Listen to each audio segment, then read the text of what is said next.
Gracious and loving God, I ask now that the words of my mouth, the meditation of all our hearts, be acceptable in your sight, O Lord, for you are our strength and our Redeemer. Amen. Has anyone climbed a mountain before?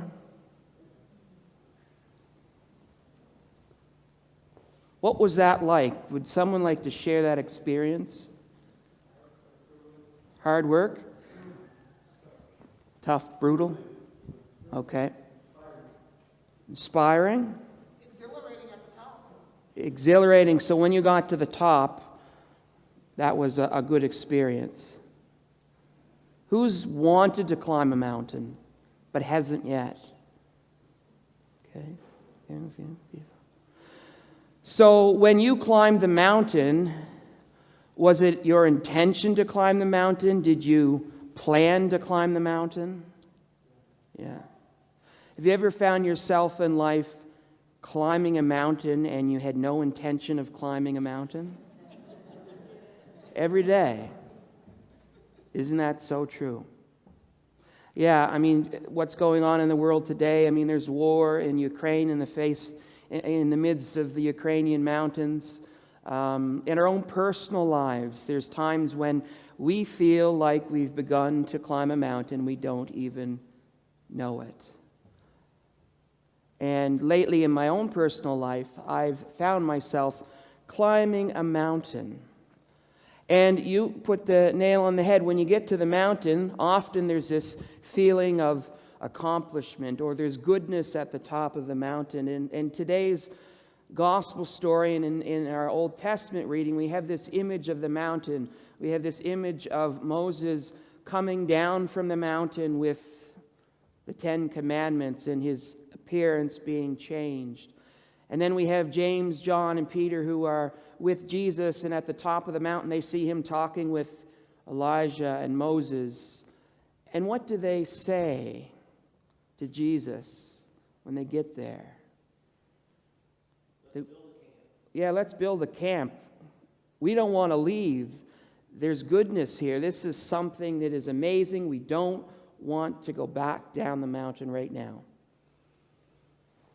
And of course, we hear the voice of God. They hear the voice of God saying, "Listen to him. This is my son. He is chosen." Who's heard the voice of God either at the mountaintop or on the level plain? You've actually heard the voice of God. Like it just, boom, came right out? Yes? Lots of people have. Lots of people do. And when do we experience this voice? Is it often in the good times? Often in the challenging times? The good and the challenging times. Yeah. And what does the voice say? I love you. Love you? Yeah. I've been hearing the voice of God constantly this last month. Not a booming voice coming down from the heavens, but in my daily interactions with people. People are asking the question, how are you? How are you feeling? How are you doing? Is there anything you need? To me, that's the voice of God that speaks to us. And God puts people in your life that speak to you and speak for you. And that's what our gospel is about today, is what happens when we experience that voice and what happens when we're when we come face to face with God. Now, Moses had this transformation, and Jesus, dazzling white. Scholars are now saying that people with less hair often are people who've really interacted with God on a big level. They're saying, they're transformed, they've lost their hair, right? Yeah, of course.